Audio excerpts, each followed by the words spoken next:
अस्सलाम वालेकुम दोस्तों आज मैं आपके साथ लिवर के मुतल्लिक कुछ चीज़ें डिस्कस करूँगा कि ये बहुत सी कॉमन है, ख़ास तौर पे हमारे रूरल एरियाज़ में जहाँ पे कंटामिनेशंस और हैंड हाइजीन का जो इशू है वो बहुत सारा है। तो उस सिलसिले में मैंने आज का जो टॉपिक चूज़ किया हुआ है डिस्कस करने के लिए वो है हेपेटाइटिस। अब हेपेटाइटिस के बारे में हम डिस्कस करेंगे, उसके काफ़ी टाइप्स हैं हेपेटाइटिस के।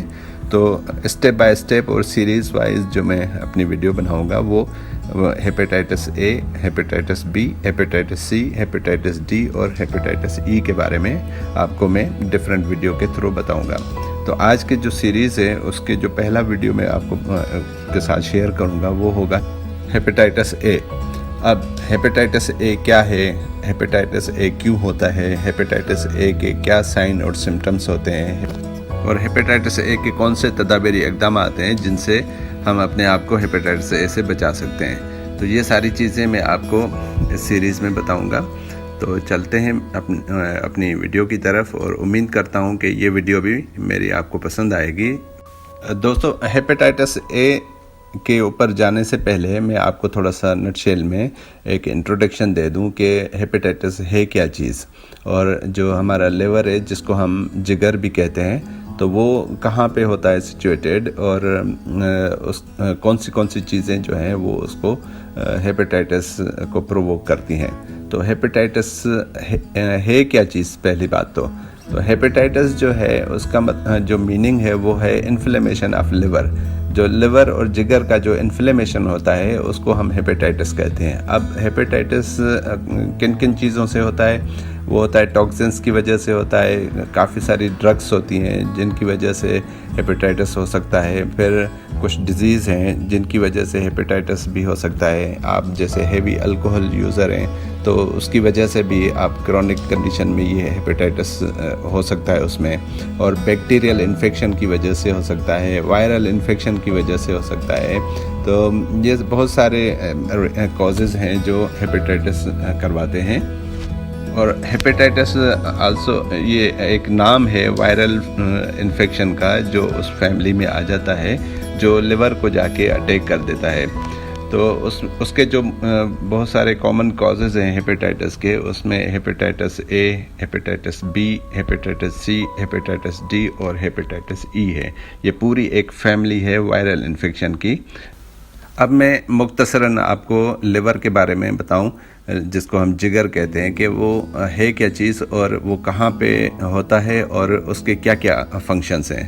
तो जो लिवर है वो हमारे राइट साइड का जो एक एब्डोमेन का जो पार्ट है, राइट साइड का ऊपर वाला हिस्सा जिसको हम अपर क्वाड्रेंट कहते हैं, उसमें ये मौजूद होता है, और जिसका काम है ब्लड को साफ़ करना और हार्मोन्स को रेगुलेट करना, फिर जो ब्लड क्लॉटिंग जो फैक्टर्स हैं उनको प्रोड्यूस करना और बाइल को प्रोड्यूस करना, फिर जो इम्पोर्टेंट प्रोटीन्स हैं उनको प्रोड्यूस करता है, फिर ब्लड शुगर लेवल को मेंटेन रखता है, और बहुत सारे और इसके जो फंक्शंस हैं जिनमें ये चीज़ा मैंने आपको बता दी हैं, ये लिवर के फंक्शन हैं। और लिवर जो है ये ज़िंदगी के लिए एक एसेंशियल आर्गन है जिसको हम लाइफ सेविंग आर्गन कहते हैं। अब मैं मुख्तसरन आपको बताऊंगा डिफरेंस जो है 5 वायरल टाइप्स में कौन सा डिफरेंस है। तो जो हेपेटाइटिस ए है उसका जो इन्फेक्शन का टाइप है वो है अक्यूट। अब ये वैक्सीन प्रिवेंटेबिलिटी इसमें है या नहीं है, ये है, इसको हम कहते हैं हाँ इसकी जो वैक्सीन है वो हम कर देते हैं और इससे फिर आप अपने आप को बचा सकते हैं। और इसका जो रूट है ट्रांसमिशन का या फैलने का वो है फीकल ओरल ट्रांसमिशन, यानी मुंह के थ्रू या पैखाने के थ्रू ये ट्रांसमिट होता है। तो जो दूसरा जो टाइप है वो है हेपेटाइटिस बी। अब इसका जो टाइप ऑफ इन्फेक्शन है हेपेटाइटिस बी का वो है अक्यूट प्लस क्रोनिक, और इसका भी वैक्सीन है ताकि हम इसको वैक्सीन लगा के अपने बचा सकते हैं। और इसका जो रूट है फैलने का वो है सेक्सुअल फ्लूइड्स और ब्लड कंटामिनेशन या ब्लड टू ब्लड ट्रांसफ्यूजन, उससे ये फैलता है। तीसरा नंबर है हेपेटाइटिस सी। वो जो टाइप ऑफ इन्फेक्शन है वो अक्यूट भी है प्लस क्रॉनिक भी है, और इसका कोई वैक्सीन नहीं है और ये वैक्सीन से प्रिवेंट नहीं हो सकता। तो इसका जो रूट ऑफ ट्रांसमिशन है वो है सिर्फ ब्लड टू ब्लड है। अब चौथा नंबर जो है वो है हेपेटाइटिस डी। अब हेपेटाइटिस डी का जो टाइप ऑफ इन्फेक्शन है वो है अक्यूट प्लस क्रॉनिक। इसका भी सेम हेपेटाइटिस सी की तरह कोई वैक्सीन नहीं है और इसको हम वैक्सीन से बचा नहीं सकते। तो इसका जो ट्रांसमिशन जो है, जो रूट ऑफ ट्रांसमिशन है, जो फैलने का तरीका है, तो ये ट्रेवल करता है बी के साथ। तो बी अगर हो गया तो फिर डी भी हो जाएगा। तो जो आखिरी जो नंबर ई है हेपेटाइटिस, वो उसका जो टाइप ऑफ इन्फेक्शन है वो अक्यूट है हेपेटाइटिस ए की तरह। लेकिन हेपेटाइटिस ए में हम वैक्सीन कर सकते हैं और वैक्सीन से हम इसको प्रिवेंट कर सकते हैं, लेकिन हेपेटाइटिस ई को हम वैक्सीन नहीं कर सकते और इसका कोई अभी तक वैक्सीन नहीं है। तो इसका जो रूट ऑफ ट्रांसमिशन है, जो तरीके फैलने का जो तरीका है, किस तरह से होती है हेपेटाइटिस ई, वो भी हेपेटाइटिस ई की तरह फीकल ओरल ट्रांसमिशन के थ्रू होती है। तो दोस्तों आते हैं हम अभी हेपेटाइटिस ए की तरफ। तो हेपेटाइटिस ए क्या है, तो चलते हैं हम अपने वीडियो की तरफ।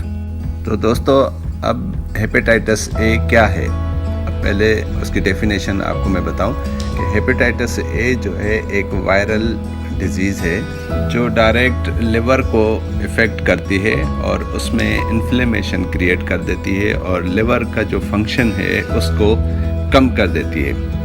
और ये बीमारी जो है कितने ही तरीक़ों से स्प्रेड होती है, जिनमें से आपने जो कंटामिनेटेड फीकल मैटर्स होते हैं, ख़ास तौर पे टॉयलेट, और जो अनहाइजीनिक हैंड्स होते हैं, हाथ नहीं धोते, उसकी वजह से कंटामिनेटेड मटेरियल्स जो होते हैं उनके मुंह में चले जाने से ये फैलती है।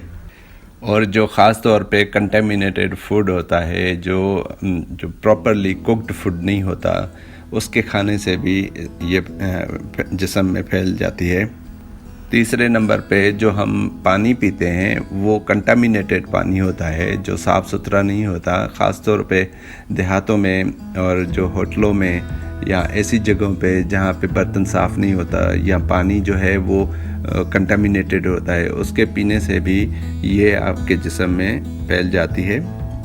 उसके अलावा एक फ़िश होती है जिसको शेल फिश कहते हैं, वो अगर प्रॉपर तरीके से उसको आपने कुक नहीं किया हो और वो ऐसे ही आपने खा ली हो, तो उससे भी ये वायरस जो है वो दाखिल हो जाता है जिस्म में और फिर ये लिवर में जाके इफ़ेक्ट करता है।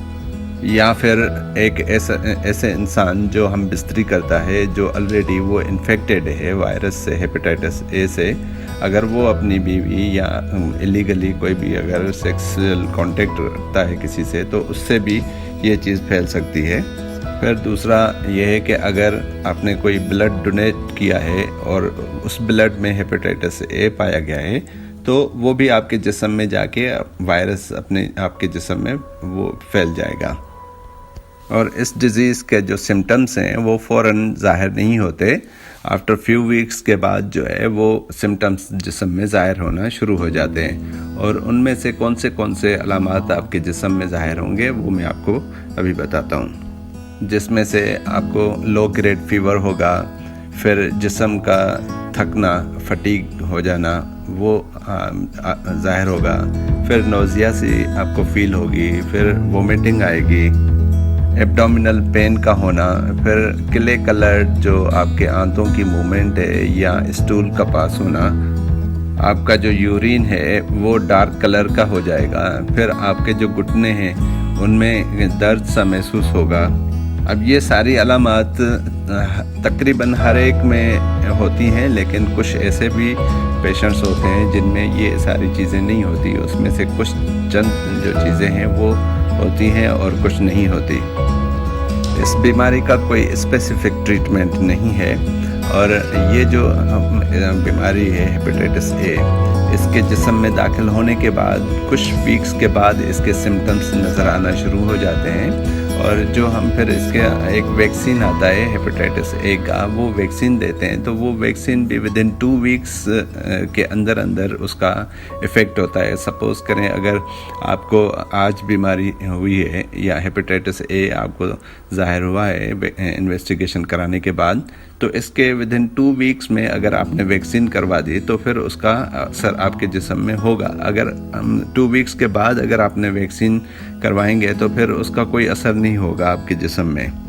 हेपेटाइटिस ए का जो ट्रीटमेंट है वो स्पेसिफिक यही है कि हैंड वॉशिंग हो, या आप जो है इन्फेक्टेड पीपल से अवॉइड करें और हैंड हाइजीन रखें ताकि आपको ज़्यादा से ज़्यादा जो है इस डिज़ीज़ से आप अपने आप को बचा सकें। और यही इसका जो है वो की टू प्रिवेंशन है कि अपने आप को साफ़ सुथरा रखें और जो चीज़ें मैंने आपको बताई उनसे परहेज़ करें तो इस बीमारी से अपने आप को बचा सकते हैं। जैसे मैंने पहले आपको बताया कि हेपेटाइटिस के काफ़ी सारे टाइप्स होते हैं, ए से लेके ई तक। तो ये सारे जो हेपेटाइटिस हैं वो लिवर को ही डैमेज करते हैं और उसी लिवर डैमेज के होने के बाद फिर बाकी जिस्म में जो अलामत आती हैं वो फिर बाद में ज़ाहिर होती हैं। तो उनमें से जो हेपेटाइटिस ए है ये क्रॉनिक लिवर डिजीज़ जो है वो नहीं करवाता, ये एक्यूट कंडीशन में होता है। और बाकी जो हेपेटाइटिस के टाइप्स हैं उन सब में से ये जो है वो कम ख़तरनाक है और आपके ज़िंदगी के लिए मोहलक नहीं साबित होता।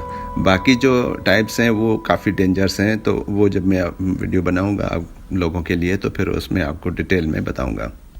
तो दोस्तों उम्मीद करता हूँ ये मेरा वीडियो आपको पसंद आया होगा और आप भी अपना बहुत सारा ख्याल रखें और ये सारी जितनी भी अनकंटामिनेटेड फूड्स हैं या वाटर हैं जो मैंने डिस्कस की हैं इस वीडियो में, उन सब से आप थोड़ा सा एहतियात करें ताकि आप भी इस मुसीबत से बच सकें और अपने लिवर को जो है वो एक्टिव रखें ताकि आपका जो बॉडी सिस्टम है वो नॉर्मल रहे, क्योंकि लिवर ही एक मेन इम्पोर्टेंट ऑर्गन है जिसकी वजह से सारे सिस्टम का जो निज़ाम है वो चलता रहता है। तो मैं आपसे इजाज़त चाहूँगा नेक्स्ट वीडियो तक, तब तक के लिए मुझे इजाज़त दीजिएगा। अल्लाह हाफ़िज़।